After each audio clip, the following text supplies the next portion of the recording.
अस्सलाम वालेकुम dear students, उम्मीद है कि आप सब खैरियत से होंगे। जैसे कि हम लास्ट 2 और 3 लेक्चर से एल्गोरिथम की एग्जांपल्स पढ़ रहे हैं, तो आज हमने जो एग्जांपल पढ़नी है, रीड आउट करनी है, वो है एग्जांपल नंबर 6। इसमें कुछ ऐसा है कि यूज़र से हमने 2 नंबर्स लेने हैं। पहला नंबर हमारा ऑब्टेन मार्क्स होगा और सेकंड टोटल मार्क्स, और उसके ज़रिए हम उसकी परसेंटेज फाइंड आउट करेंगे। परसेंटेज फाइंड आउट करने के बाद हमने करना क्या है कि हमने उसकी अकॉर्डिंग, परसेंटेज के अकॉर्डिंग उसके ग्रेड फाइंड आउट करने हैं। और ग्रेड की एक हमें स्ट्रक्चर प्रोवाइड किया गया है। वो कुछ इस तरीके से है कि अगर ग्रेड जो है 80% से अबव है तो A+, अगर उससे लेस है 70 के करीब है A, then B, C, D, E और F। ये जो बहुत कॉमन जो हमारे पास स्ट्रक्चर है ग्रेड सिस्टम। तो शुरू करते हैं।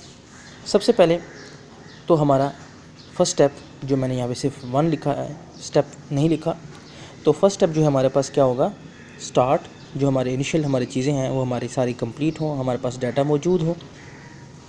Second step 2, input numbers, obtain marks and total marks. Book में यहाँ पर कंप्लीट लफ्ज़ लिखे हुए हैं, ऑब्टेन अंडरस्कोर और मार्क्स, और फिर total underscore marks.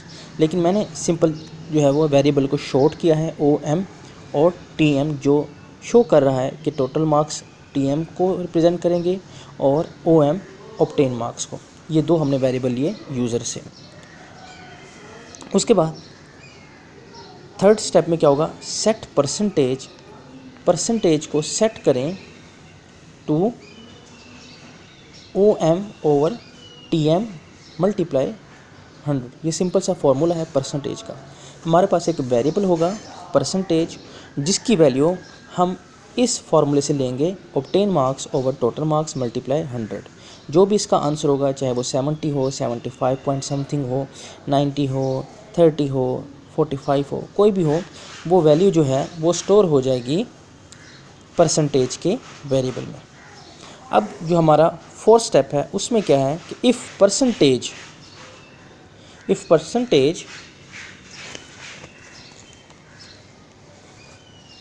Greater than 80 set grade to A+। ये हमारे पास एक और वेरिएबल है जिसका नाम है ग्रेड, और ये स्ट्रिंग कैटेगरी का होगा जिसमें हम अल्फ़ाबेट स्टोर करवाएंगे।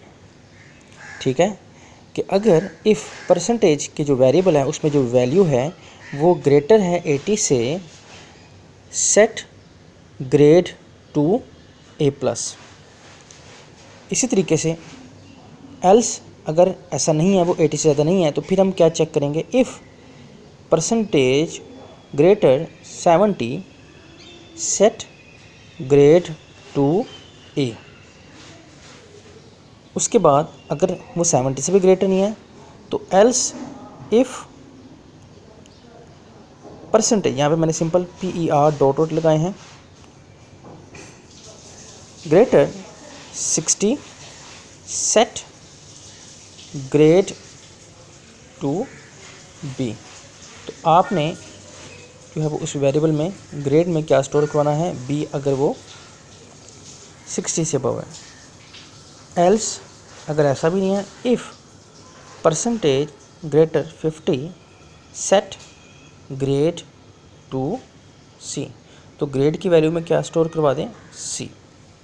अगर ऐसा भी नहीं है, एल्स मैंने लिखा है साइड पे, if percentage greater 40 set grade to D।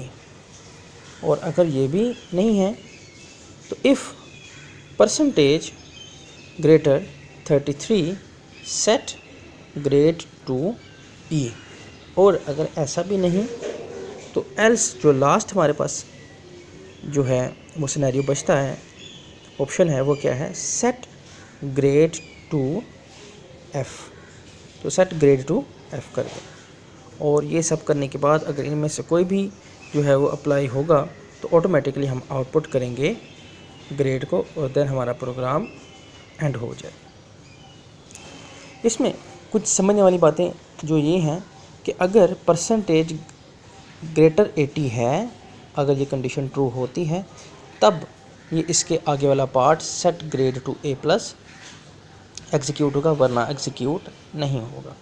इसी तरीके से अगर परसेंटेज ग्रेटर 70 है, तभी सेट ग्रेड टू ए, ये वाला हिस्सा यानी कि ए की वैल्यू ग्रेड में स्टोर होगी, अदरवाइज़ वो नहीं होगी। ये उस सूरत में ही ए जो है वो ग्रेड में स्टोर होगा जब परसेंटेज की वैल्यू 70 से ज़्यादा होगी। इसी तरीके से अगर वो 60 है तभी उसके आगे वाला पार्ट एग्जीक्यूट होगा, अगर वो ग्रेटर देन 50 है तभी ग्रेड में सी स्टोर होगा, अगर वो 40 है तो उसी सूरत में उसमें डी स्टोर होगा, अगर वो 33 से ज़्यादा है, अबव है, तो उसमें ई, अदरवाइज़ अगर वो इनमें से कोई भी वैल्यू नहीं है तो वो 33 से छोटी होगी, तब क्या होगा कि सेट ग्रेड टू एफ। अब इसको एक एग्ज़ाम्पल के साथ हम सॉल्व करने की कोशिश करते हैं। फॉर एग्ज़ाम्पल, एक स्टूडेंट से हमने नंबर मांगा ऑब्टेन मार्क्स और टोटल मार्क्स में। उसने हमें नंबर्स दिए और हमने उसका फॉर्मूला अप्लाई किया और उसको जब 100 से मल्टीप्लाई किया तो उसका जो आंसर आया वो आया हमारे पास 70। तो हमारा क्या काम होगा कि इफ़ परसेंटेज ग्रेटर 80, क्या परसेंटेज की वैल्यू 80 से बड़ी है? नहीं है। ये मैंने आपको बताया कि हमने जो आंसर निकाला है वो क्या है 70, तो वो 80 से नहीं बनता, ग्रेटर नहीं बनता। तो परसेंटेज की वैल्यू 80 से ग्रेटर नहीं है। तो अब जो उसके आगे जो पार्ट है set grade to A plus, ये एग्जीक्यूट नहीं होगा, जो कंट्रोल है वो नीचे आ जाएगा। इसी तरीके से इफ़ परसेंटेज ग्रेटर 70, जैसे कि वो 70 से ज़्यादा है, ठीक मैंने बताया था वो 70 है, से अबव कुछ लगा लें आप, 71 लगा लें, 72 लगा लें, तो वो 70 से ज़्यादा है, तब क्या होगा कि सेट ग्रेड टू ए, अब उसमें ए की वैल्यू स्टोर हो जाएगी और यहाँ से जो हमारा जो है वो आंसर जाएगा आउटपुट ग्रेड और हमारा प्रोग्राम एंड हो जाएगा। अब यहाँ पे एक छोटी सी कन्फ्यूजन है कि हमारे पास जो वैल्यू आई है वो है 72 परसेंटेज की, और वो परसेंटेज ग्रेटर 70, तो उसमें वैल्यू क्या सेट होती है ए। लेकिन अब ये देखें कि जब ये नीचे जाता है इफ़ परसेंटेज ग्रेटर 60, तो 72 भी तो 60 से ग्रेटर ही है, तब तो उसमें ये वैल्यू भी स्टोर हो जानी चाहिए बी। और इसी तरीके से वही परसेंटेज ग्रेटर 50, तो उसमें 72 लाजमी 50 से बड़ा है, तो तब उसमें सेट ग्रेड टू सी, ये भी स्टोर हो जाना चाहिए। इस तरीके से 72 बड़ा है 40 से, 72 बड़ा है 33 से, और जो है वो ये सारी वैल्यूज़ उसमें स्टोर हो जानी चाहिए, यानी कि A B C D E. ये जो प्रॉब्लम यहाँ पे अराइज़ हो रही है, इसको हम सॉर्ट आउट करते हैं फ़्लो चार्ट्स की मदद से। फ़्लो चार्ट हमें ये बताता है कि जब हम परसेंटेज ग्रेटर 70 परफॉर्म करें और सेट ग्रेड टू ए, तो तब क्या होना चाहिए कि फ़्लो जो है, अब यहाँ पर जो फ़्लो है वो डायरेक्ट जुड़ जाना चाहिए स्टेप नंबर 5 से, जो हमारे पास है आउटपुट ग्रेड, ताकि बाकी जो स्टेटमेंट्स हैं वो एग्जीक्यूट ना हो। ये मकसद होता है फ़्लो चार्ट का कि हमने उसको एग्जीक्यूट किया। इस तरीके से अगर 45 है तो 45 में क्या होगा कि पहली जो स्टेटमेंट है ग्रेटर 80, ये फॉल्स होगी, और आगे का जो हमारे पास फार्मूला है यानी कि ग्रेड टू ए प्लस, ये एग्जीक्यूट नहीं होगा। 70 वाला भी ट्रू नहीं होती कंडीशन, तो आगे जो वैल्यू है ग्रेड में ए स्टोर नहीं होगी।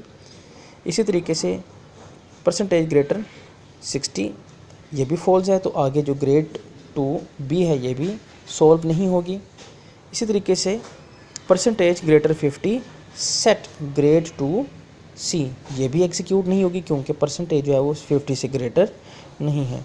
हाँ, परसेंटेज ग्रेटर 40 ये ट्रू होता है, और सेट ग्रेड टू डी, और जो ग्रेड में जो वैल्यू स्टोर होती है वो है डी। अब क्या होगा, फ़्लो चार्ट की मदद से हमें ये समझ आती है, यहाँ पे हालांकि ऐसा नहीं है। फ़्लो चार्ट हमें ये बताएगा कि यहाँ जब डी हो जाए तो डायरेक्ट उसको जुड़ना चाहिए आउटपुट ग्रेड से। क्यों? 45 ग्रेटर है 40 से, तो 45% जो है वो ग्रेटर है 33 से भी। लेकिन हमें फ़्लो चार्ट यहाँ पे थोड़ा सा गाइड करेगा। मैंने बताया था आपको कि फ़्लो चार्ट हमें फ़्लो बताता है कि किस लाइन के बाद किस लाइन को एग्जीक्यूट करना ज़रूरी है और लॉजिकल है। तो ये आपको इंशाल्लाह उम्मीद है कि कुछ समझ आई होगी कि मैंने एक छोटा सा क्वेश्चन राइज़ किया कि जैसे 45 40 से ग्रेटर है और उसमें वैल्यू जो है वो स्टोर हो रही है डी, इसी तरीके से 45% ग्रेटर है 33 से, तो वही ग्रेड की वैल्यू को ई भी स्टोर हो जाना चाहिए। ठीक, लेकिन फ़्लो चार्ट हमें ये बताएगा कि ग्रेड डी सेट करने के बाद इसको जुड़ना चाहिए आउटपुट ग्रेड से, और देन हमारा प्रोग्राम क्या हो जाएगा, एंड। मज़ीद कोई प्रॉब्लम हो तो लाजमी मुझसे शेयर कीजिएगा। अस्सलाम वालेकुम।